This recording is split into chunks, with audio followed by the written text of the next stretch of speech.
guilty secret to tell before my head explodes. Hello, how are you all doing? Hope you're doing well.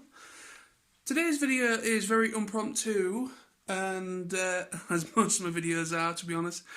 But no, I've just literally finished a 3-part video, that a documentary, fan documentary film episode series, whatever you want to call it, on YouTube. What's it called again? Power of the something. Just give me a second. Called Protectors of the Power, and it's a 3-episode. Each episode is like over an hour long, and it covers panels, and it follows the Black Ranger from In Space. Because I'm talking about Power Rangers here, and it follows the actor who played the Black Power Ranger in Space, and I played the Green Ranger in Zeo, and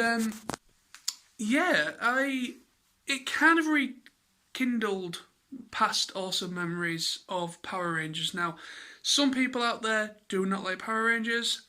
That's fine. I do. I was there from the very beginning. I know a lot of people follow the Zentai stuff in Japan. I don't really follow all that stuff. I should do. I've been meaning to, but I haven't really had the time to really do it. And there's a hell of a lot of stuff to go through. But for me, Power Rangers is where it's at. Power Rangers, I started watching way back when Mighty Morphin. And at the time, I would have probably been about 5-6 years old, roughly. Do not quote me on that, because I could be a year or two out, because I can't remember the exact year it aired. I think it might have been about 95, 96, when it was on GMTV. Yeah, anyone remember GMTV? God, that goes back, doesn't it? I was about maybe 6 years old, going on for 6 years old, at the time of it airing on GMTV. And so this video series, documentary series on YouTube has really rekindled my love and passion and innocent memories, childhood memories of me enjoying the franchise. And so I just wanted to talk a little bit about why I like Power Rangers, why I enjoyed it as a kid. Well, me and Sam, Sam, my brother from another mother, we both grew up pretty much enjoying the same shows as each other. Sam liked Power Rangers, Sam liked Beast Wars, Beetleborgs, all that stuff that was on. I know Beetleborgs is very obscure, and some fans do not like Beetleborgs over Power Rangers and so on. But I used to watch VR Troopers, Beetleborgs, yes, Master Rider. That's a bit of a touchy subject, I know. But I used to watch most of the Saban stuff, Saban Power Rangers and things that were very similar.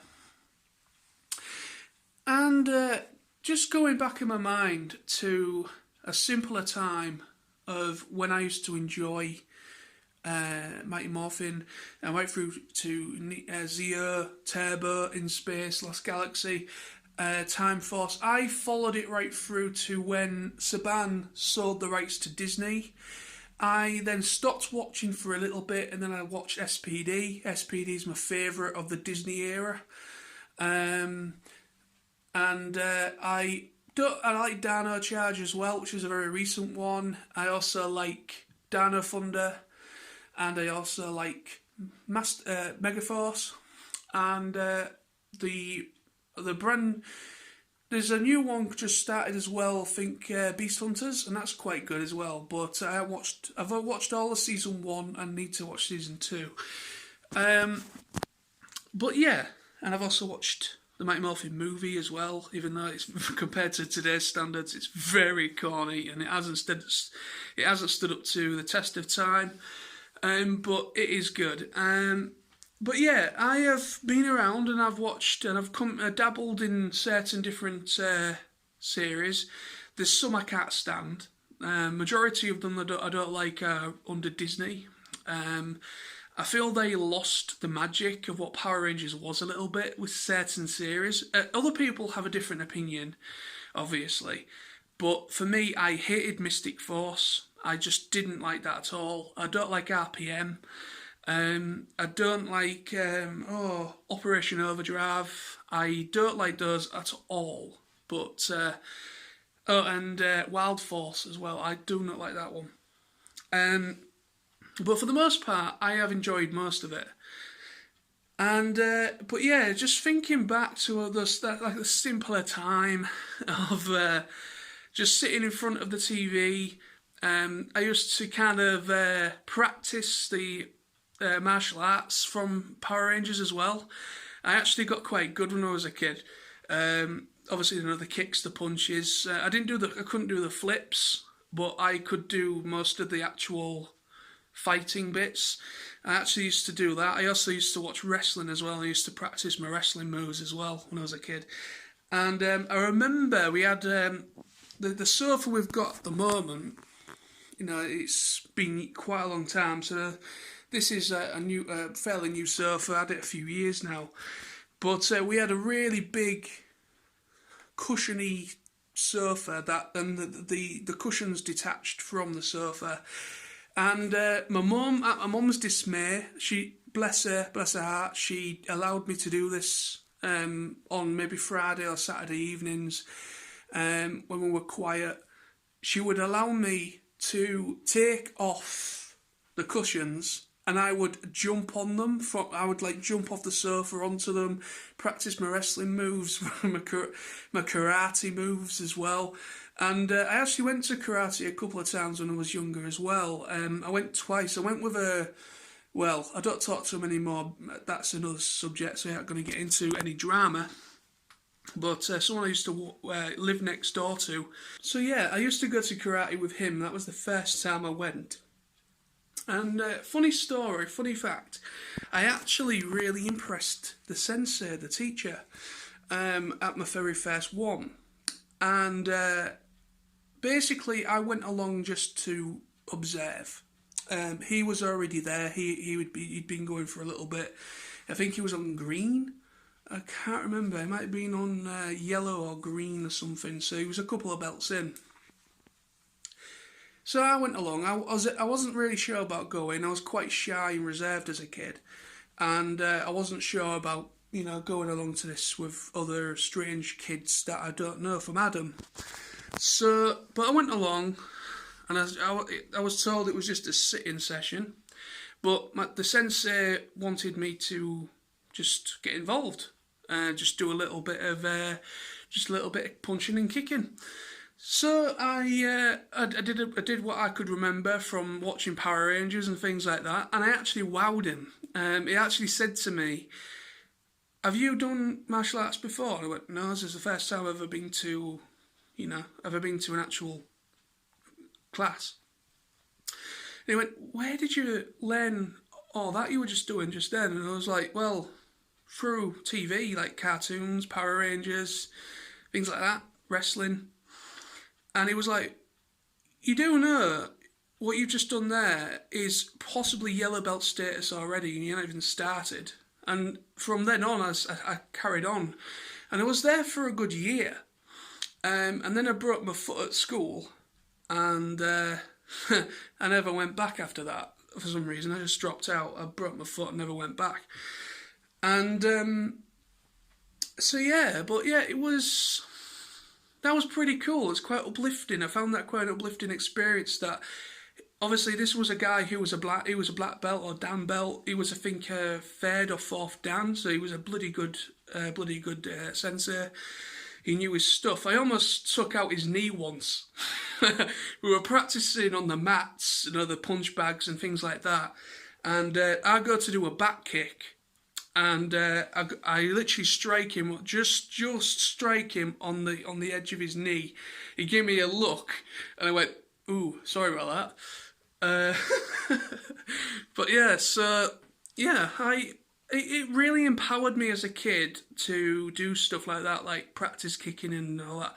And then the second time I went with Sam. This was going back about maybe about 10 years ago. I don't know, give or take, I don't know. But I went again to a different class. It was a different style of karate as well. They did katas and things like that. So it was a different style. I can't remember what style now, but it was karate, but there's different versions of karate. But yeah, so I went there for a little bit, and I stopped. I'm one of these people. I'm a doer. I'm going to do this. I'm going to do that, but I never persist and carry on with it and get better. I wasn't far off my yellow belt grading on my second time going, but to be honest with you, I wasn't really interested. And at the time, I wasn't really happy with the sensei teacher we had when I was there.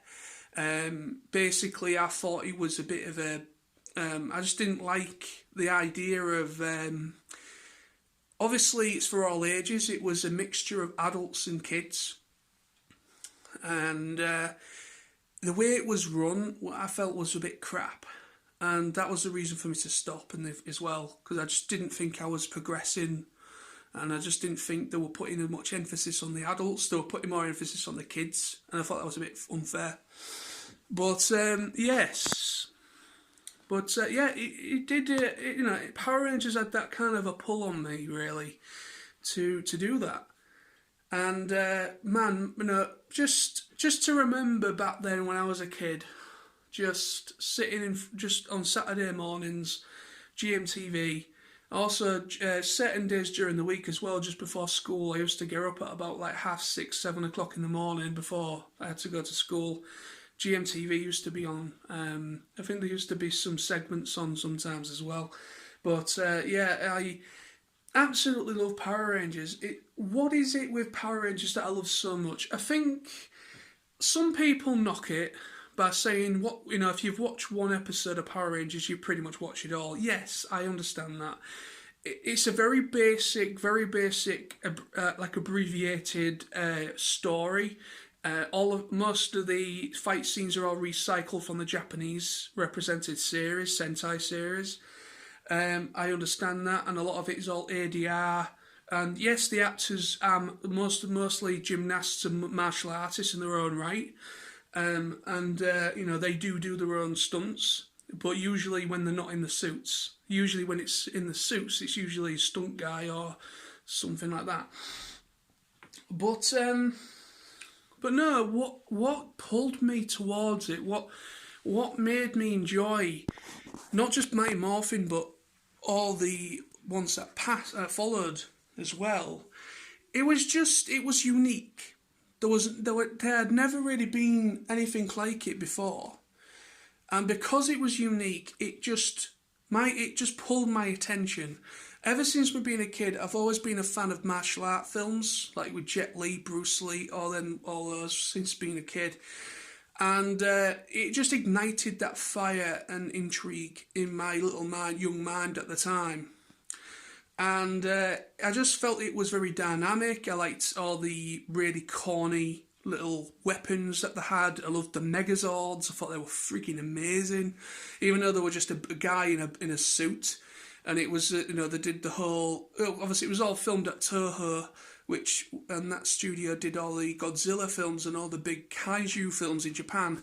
So they used to borrow and kind of do a very similar kind of thing where it was all, well, still do today. It's still all same studio, I think. And obviously they do the whole oversized cityscape, and they have like the actors in the suits, like punching each other and so on. So they still do that to this day. But they just use a little bit of CGI now to kind of make it a little bit more presentable, if that makes sense. But yeah, I just loved it. I just gravitated towards it, and I still follow it now. Like I say, I do dabble in it a little bit now still, and I would love to go to Power Morphicon and actual, proper Power Ranger conventions to meet some of the Rangers. I'm hoping at Liverpool Comic Con this year in March, Jason David Frank is going to be there, and I think a few other Rangers as well. So if I can, I won't mind to maybe meet him. But Very unlikely because he's going to be swamped. But yeah, I would love to meet some of the Rangers. People, the woman that did Rita Repulsa. I know the original woman, I think she passed away. But I think the other woman that did it, I think someone else took over. She's, I think, still alive. So I wouldn't mind to meet her. I know Axel, the guy who played Lord Zed, he passed away very recently, a few years ago. But the ones that are still around, I would like to meet most of them if possible. But yeah, it's one of those things, not everybody gravitated towards it, and it's a generational thing as well, a little bit. It's the 90s era, the kids that grew up I was born in 89, so all this stuff coming out on Sky TV, because I had Fox Kids as well, so I got other Power Rangers series through Fox Kids, but I specifically watched Mighty Morphin on GMTV when it first came to the UK, and but yeah, I just loved it, absolutely loved it. I thought it was just the best thing, I thought it was the best thing ever. It had everything that I liked about it. I know it was, it is corny. If you've watched one episode, it's the same thing. But it's also the message it was trying to deliver to kids.